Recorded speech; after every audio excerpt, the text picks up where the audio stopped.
Bonjour, bonsoir, Babouné Nyonso, il y a deux liens comme TV officiel, c'est qui soit Bibino. Juste, on a besoin d'un vraiment deux liens comme là, s'encourage à zomber à zosinga vraiment la bino pour s'abonner massivement à la chaîne YouTube de la Kambi TV. Chaîne la bino, vous a vraiment informé à temps réel, 100% news parce que la deux liens Kambi TV, la radio de TV d'Abili, le format télévision vous s'abonnez, vous passer à la caméra. Quand on est abonné, on a besoin que la s'encourage que le temps réel, 100% news parce que la donnée à Kambi TV, la radio de TV d'Abili, le format télévision vous s'abonnez, hein, la s'encourage vraiment salara, hein,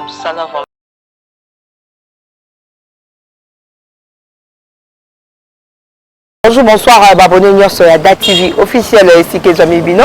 Et là, on me savante Mino Doli à Kambi, la s'encourage, car on est que la DAT TV, TV Radio, TV Zabili à travers on me savante Mino Nazala, toujours on a capone en conseil la Bino Moussala, et on a signé à Bino toujours beaucoup soutenir la s'encourage, l'équipe Bimba DAT TV, n'a ma bonne délit pendant 1 minute, attends Nyonso, Bosambi la Kabobo Sanate, côté Kabiso Pena Maboko en colo, on a ma commissionnaire Nyonso Totambolaka.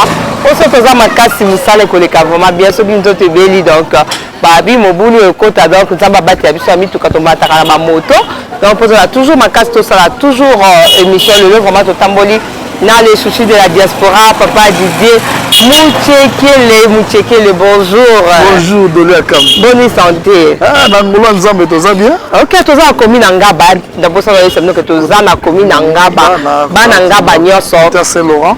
Parce que nous avons fait à Saint-Laurent, l'église à Saint-Laurent, tous en Bino, donc vous s'abonner massivement, vous partager. Papa Didier, au même ils sont dans le point où on est, pour te dire qu'ils ont bien amorcé le bon, tu es dans le point où ok, Bandi Wapi. Bandi Wana. Bandi. Là c'est. Papa n'a vu sur la télé. Oui. Oh. Là c'est Wana. Si. Et ceux qui placent Wana, couleur Wana Suki. Si place Wana, ok, dedans. Oui. On a d'activité, toujours pour ça, malembe, si place au et ceux qui. Awa. Oui. Et ça lui 20 mètres. 20 mètres. 20 mètres sur dimension dans combien 20 sur 23. Son nom est 21 sur 25. 21 sur 25 dimension, le pont d'habitude bazo morcelé. Donc on a 4, il y a peut-être des possibilités. Ce qu'on y a, c'est un peu mon bimbakarayo, mais ça c'est peu un morcellement, peu kakayo. Donc tout côté na 4, là papa Didier. Papa Didier explique pardon, à image. Batin de la moto. T'es entendu qu'elle est longue, tu continues à faire le point au abonné sur DAT TV, la prêtresse, ma papa Noah, la bonne santé, chanté que les nationalistes guichent antivirus en Suisse, abonné sur DAT TV à Suisse, on a fait papa Didier expliqué sur le point. Bon, le pango, les autres kabama, tu kabola on voit deux parties. Parce que calcul de ton moni, il y a un dame on est simbaté. Vous voyez, autour de 10 mètres sur 25, 10 mètres sur 25. 10 mètres et demi sur 25. Ok.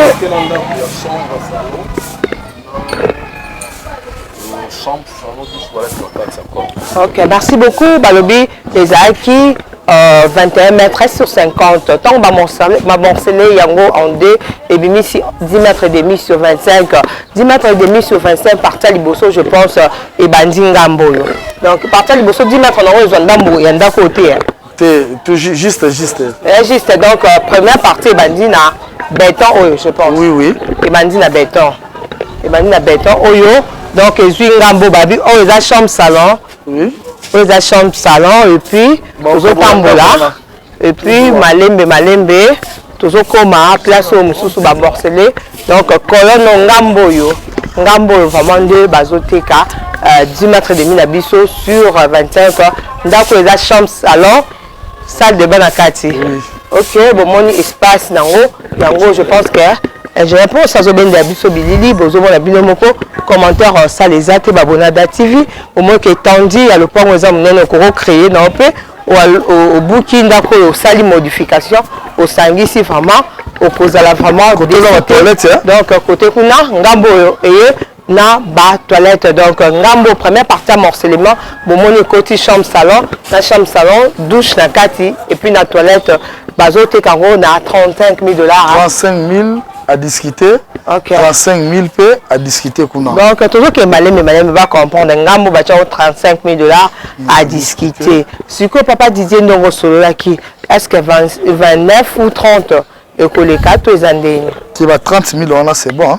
30 000 déjà c'est bon et les kanango 30 000 c'est bon. Oui. Donc qu'est-ce qu'on peut t'expliquer au deuxième morcellement va comprendre parce que au premier morcellement yango yo ba abonné sur DATV ba premier morcellement yango yo et côté chambre salon et puis chambre salon mususu na cuisine la chambre salon la douche to le deuxième morcellement et bandi DATV au moins va 4 et ça vraiment na limite à place au Chelemi, juste qu'on a moi d'être possible nos prix, on va $35,000 à débattre avec 30 000 écoles et côté chambre salon, mi balai chambre salon le bosseux, dans on balai en haut na douche, na kati, na toilette à libanda donc tout ce qu'on a deuxième partie, il y a morcellement le PCP sous 10 et demi sur 25 au côté ndaku oyo bozo mona on a tout banana et côté ndaku à liboso deux chambres salon oui et côté deux chambres salon.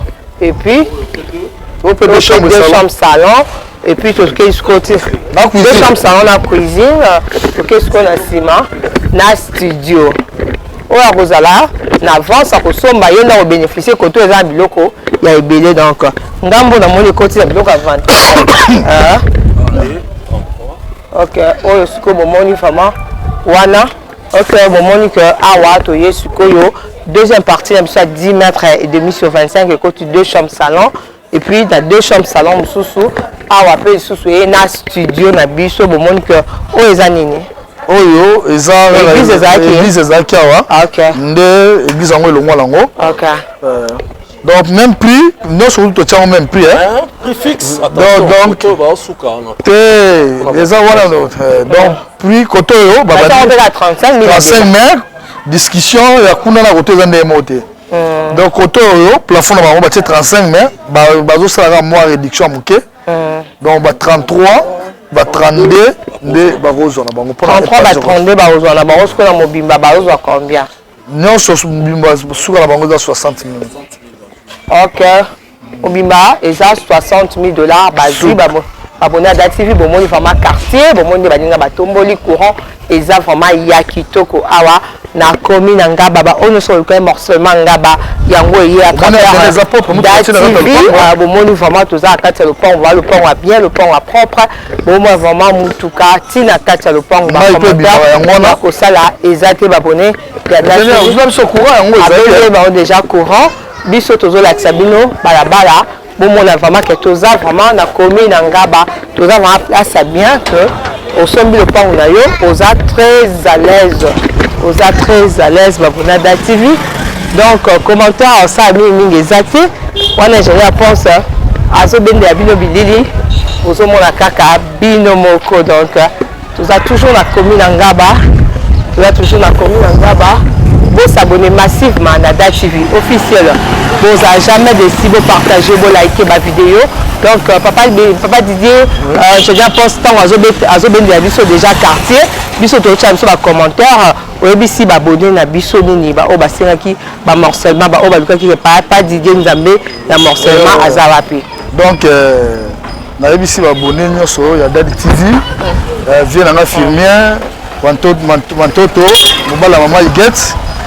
Le Wangoyo, au Moni, na quartier bien, Pamela Miranda, le Wangoyo Moni, il y a bien, vous s'abonner, maman et même Poutou, le Wangoyo, vous s'abonner, maman Gloria, au thème ya papa Richard, à Londres, et le Wangoyo, vous s'abonner, maman Jackie, à Londres.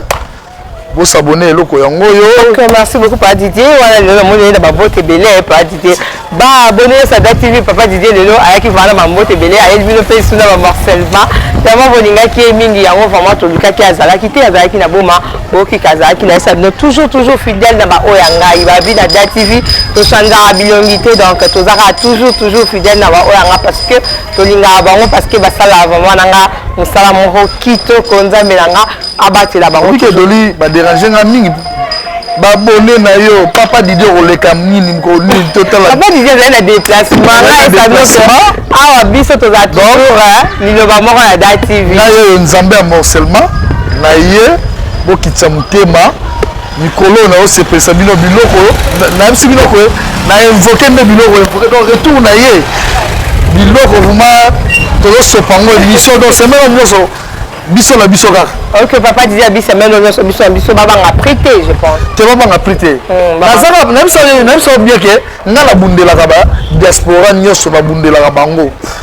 Donc la bundelaka bango na ba prix.